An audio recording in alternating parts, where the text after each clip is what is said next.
السلام علیکم اسٹوڈنٹ. بسم اللہ الرحمن الرحیم. لیکچر نمبر 12 چیپٹر نمبر 2 اور آج کا ٹاپک ہے امپورٹنٹ پولیٹیکل ایونٹس 1940 to 1947. سیاسی حالات و واقعات 1940 سے 1947 تک. سیاسی حالات و واقعات. قیام پاکستان کسی ہنگامی جوش و جذبے کا نتیجہ نہیں تھا، بلکہ اس کے لیے ایک پوری ہسٹری کار فرما ہے، اور وہ ہسٹری تمام مشکلات اور مصائب کا بیان ہے. اسلامیہ نے ہند مسلسل کوششوں نے جو تحریک چلائی وہ 1940 سے 47 تک چلتی رہی، اور اس میں جو مسائل پیش آئے، اس کے جو بھی واقعات پیش آئے وہ درجے ذیل ہیں، جہاں پر لکھ دیے ہیں، جہاں پر بیان کیے گئے. 1940 مسلمانوں کے لیے ایک سیر مسلسل اور ایک ایسا سورج طلوع ہو رہا تھا آزادی کا مسلمانوں کے لیے کہ جس کے لیے مسلمان جد و جہد کر رہے تھے. اس کے شروع ہوتے ہی ہندوؤں کی سازشوں کا دامن تار تار ہو گیا تھا. ان کی پرفریب پالیٹکس نظر آنے لگی تھی، لہذا مسلمان تمام چیزوں سے جد و جہد کرتے ہوئے، محنت کرتے ہوئے اور آگے بڑھتے رہے، اور مسلم لیگ نے اس میں اہم کردار ادا کیا. 1940 قرارداد پاکستان ریزولوشن قائد اعظم کی قیادت میں، صدارت میں پیش کی گئی اور منظور کر لی گئی، پیش ہو کر اس کو پاس کر دیا گیا. قرارداد کے پاس ہوتے ہی تمام ہندوؤں میں ایک کھلبلی مچ گئی، لیکن مسلمان بر صغیر سب کانٹیننٹ کے لیے، اپنے ملک کے لیے آگے مطالبے کرتے رہے اور کامیابی حاصل کی. 1941 پاکستان ڈے، یوم پاکستان، قرارداد پاکستان کے پاس ہوتے ہی سب کانٹیننٹ میں، بر صغیر میں جس گوشے میں مسلمان آباد تھے، وہاں ایک سال کے بعد سیلیبریشن کی جا رہی تھی، سیلیبریٹ کیا جا رہا تھا یوم پاکستان یا پاکستان ڈے. 1942 کرپس مشن، برطانوی حکومت یا برٹش گورنمنٹ نے سر اسٹیفرڈ کرپس کے ساتھ ایک وفد بھیجا جو کہ ہندو مسلم اتحاد کے لیے بھیجا. ان کا کہنا تھا کہ پولیٹیکل، آئینی یا کانسٹیٹیوشنل اسٹرکچر کے لیے مفاہمت کر لی جائے. انہوں نے کرپس مشن بھیجا، اس کو کرپس پرپوزل بھی کہا جاتا ہے.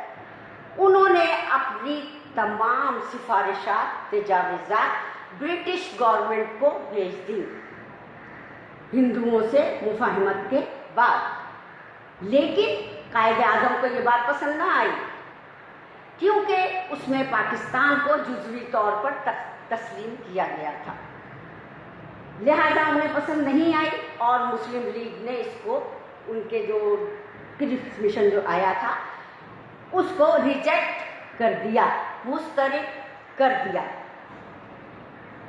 اب ہندوؤں کو بھی یہ بات پسند نہیں آئی برٹش گورنمنٹ کی، کہ وہ چاہتے تھے کہ ان کی حکومت رہے ہندوؤں کے ساتھ. ہندو چاہتے تھے کہ اب ہم ان کو بھی یہاں سے نکالیں، انگریزوں کو. لہذا انہوں نے کہا، ہندوستان میں ہندوؤں نے کہا ہندوستان تقسیم کرو اور جاؤ، کوئٹ انڈیا اینڈ ڈیوائڈ، تقسیم کرو اور جاؤ. اور انہوں نے اس کے لیے ایک تحریک چلائی، ایک موومنٹ چلائی، کوئٹ انڈیا موومنٹ. اس میں انہوں نے ان کی تمام برٹش گورنمنٹ کی جو چیزیں تھیں ان کو استعمال کرنا ختم کر دیا، اور انہوں نے اس طرح کی کچھ تحریک چلائی کہ انہوں نے بموں کے دھماکے کیے، ریل کی پٹریاں اکھاڑ دیں، جلد سے جلوس کیے۔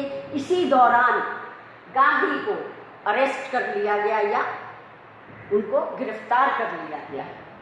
1943 اب 1943 میں مسلم لیگ ڈیمانڈ آف پاکستان، مطالبہ پاکستان کو ساتھ لے کر آگے بڑھتی رہی، اور مسلمان ان کے ساتھ ان کا ساتھ دیتے رہے۔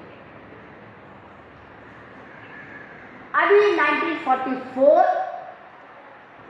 1944 میں جنا گاندھی مذاکرات ہوئے، جنا گاندھی ٹاکس۔ ان مذاکرات میں یہ طے کرنا تھا کہ مسلمان دو قومی نظریے، لیکن گاندھی ایک قومی نظریے پر تھا۔ Gandhi one nation theory, Quaid Azam to nation theory پر ڈٹے رہے، اور یہ جنا گاندھی ٹاکس فیل ہو گئے، ناکام ہو گئے، جنا گاندھی مذاکرات ناکام ہو گئے۔ 1945 میں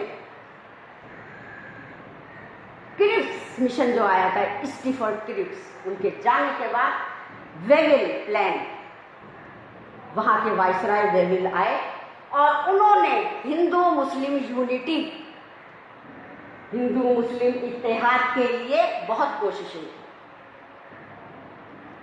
ان کا کہنا تھا کہ مسلم اور ہندو اور مسلم ایک ہو جائیں، لیکن کس طرح سے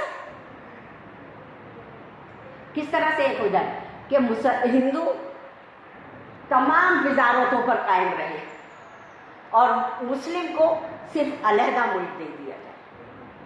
لہذا یہ بات قائد اعظم کو پسند نہ آئی، اور قائد اعظم نے اس کو ریجیکٹ کر دیا، ختم کر دیا۔ ویول پلان ناکام ہو گیا۔ 1945 اور 46 1945 اور 46 میں الیکشن ہوتے ہیں، الیکشن کیے جاتے ہیں یا انتخابات ہوتے ہیں، جس میں کانگریس بٹوین مسلم لیگ،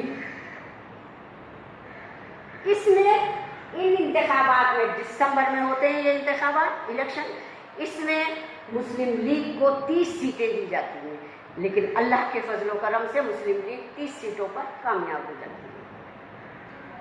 کامیابی کے بعد پتہ چل جاتا ہے کہ مسلمانوں میں کتنا اتحاد ہے، ایک پلیٹ فارم پر تمام مسلمان ایک پلیٹ فارم پر جمع۔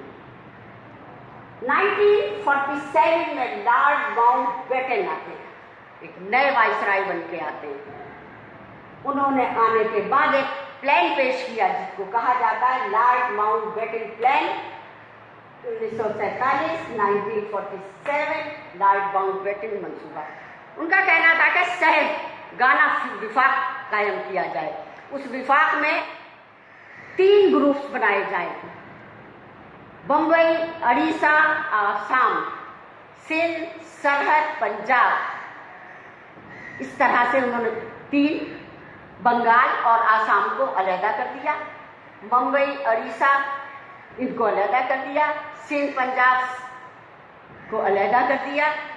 لہذا 3 طرح سے انہوں نے 3 گروپس بنائے، جس کو نہیں تجویز کیا، جس کو نہیں مانا گیا، اور یہ بھی فیل ہو گیا۔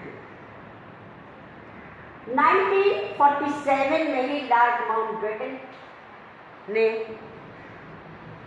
مسلمانوں کو اعتماد میں لیے بغیر پاکستان کے قیام کا اعلان کر دیا، اور اس وقت اسی 1947 میں ہندوستان کی آزادی کا قانون انڈین انڈیپینڈنس ایکٹ 20 جولائی 1947 کو منظور ہو گیا۔